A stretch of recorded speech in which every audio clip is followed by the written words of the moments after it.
Hi friends, ఈరోజైతే మేము ఎదురుగట్ల వెంకటేశ్వర స్వామి ఆలయంకి వచ్చాము. ఎలా ఉంటుందో చూపిస్తాను, చూడండి.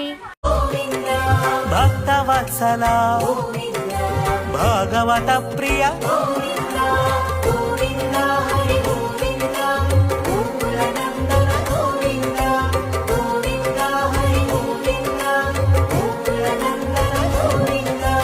నిత్య నిర్మల నీలమేఘ శ్యామ పురాణ పురుష పుండరీకాక్ష